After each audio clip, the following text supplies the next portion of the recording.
Lecture du livre de Qoéleth.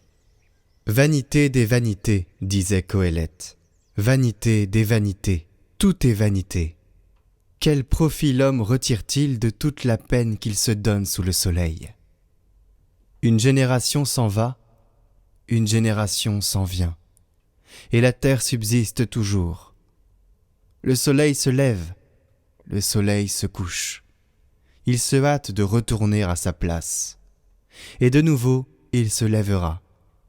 Le vent part vers le sud, il tourne vers le nord, il tourne, et recommence à tournoyer. Tous les fleuves vont à la mer, et la mer n'est pas remplie. Dans le sens où vont les fleuves continuent de couler. Tout discours est fatigant, on ne peut jamais tout dire. L'œil n'a jamais fini de voir, ni l'oreille d'entendre. Ce qui a existé, c'est cela qui existera. Ce qui s'est fait, c'est cela qui se fera. Rien de nouveau sous le soleil.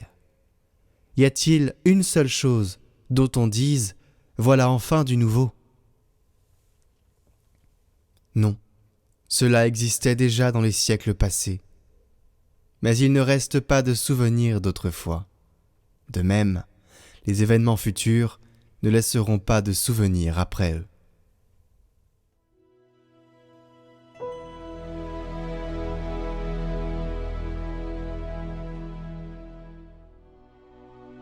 D'âge en âge, Seigneur, tu as été notre refuge.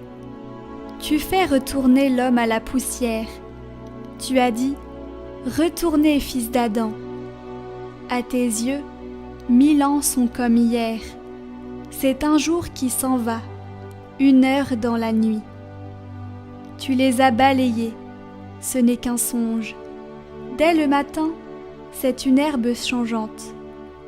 Elle fleurit le matin, elle change. Le soir, elle est fanée, desséchée.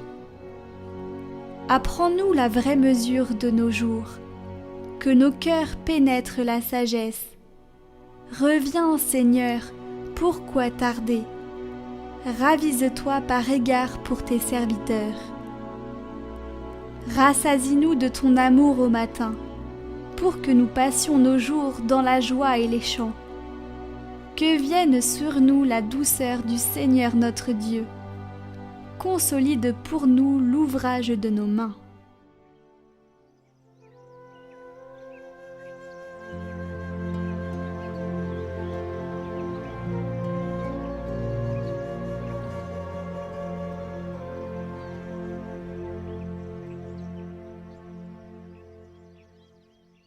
Évangile de Jésus-Christ selon saint Luc.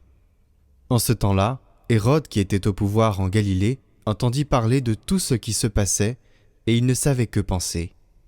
En effet, certains disaient que Jean le Baptiste était ressuscité d'entre les morts. D'autres disaient « c'est le prophète Élie qui est apparu ». D'autres encore « c'est un prophète d'autrefois qui est ressuscité ».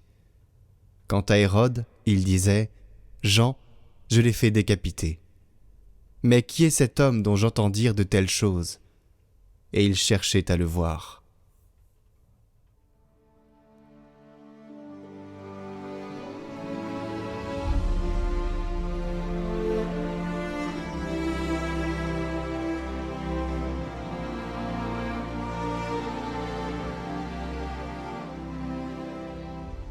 Tout est vanité, tout est vanité. Le refrain qui va et vient. Tout est vanité, tout est brouillard, tout est fumée, tout est vide. C'est surprenant de trouver ces expressions qui remettent en question le sens de l'existence dans l'Écriture sainte.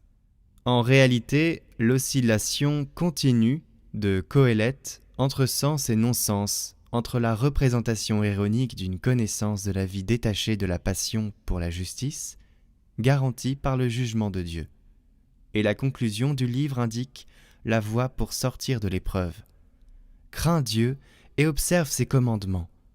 Tout est là pour l'homme.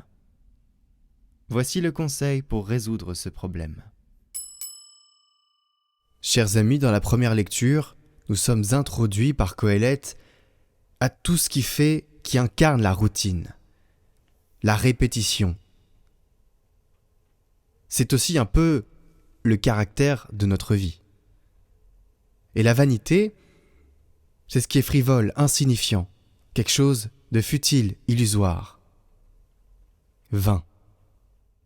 Et dans l'Évangile, pourtant, Hérode et plein de personnes se préoccupent de savoir mais qui est ce prophète-là ? Il y a un lien que l'on peut faire. Dans cette lecture, il est dit « Y a-t-il une seule chose dont on dise « Voilà enfin du nouveau » ?» Eh bien, cette chose, c'est une personne. Et cette personne, vous le savez, c'est Jésus-Christ. Je suis le chemin, la vérité et la vie. Le Seigneur incarne l'opposé de la vanité. Personne ne va vers le Père sans passer par moi. Voilà la chose nouvelle, la grande nouvelle, qui n'a pas fini de se répandre dans tout le monde. Chers amis, vous l'avez vu, il y a plusieurs neuvaines actuellement, et peut-être que vous vous sentez un peu perdu, alors je vais vous annoncer et vous afficher à chaque fois les neuvaines avec le jour correspondant. Vous serez libre de cliquer sur le lien qui vous mènera directement à la playlist ou à la vidéo. Et quand vous êtes dans la playlist, vous pouvez voir les jours où vous avez évolué ou pas. Donc vous pouvez la commencer, même si vous finissez un peu après les dates, c'est pas très grave. Donc il y a la neuvaine à Saint-Michel-Archange, qui s'affiche maintenant en haut à droite. Vous avez la neuvaine à Sainte-Thérèse de l'Enfant Jésus, en haut à droite, avec de beaux chants, de belles prières, c'est une belle neuvaine. Et vous avez aussi la neuvaine aux 3 archanges, qui s'affiche maintenant en haut à droite, donc Gabriel, Michel et Raphaël. Et bien évidemment, ces liens sont aussi en description.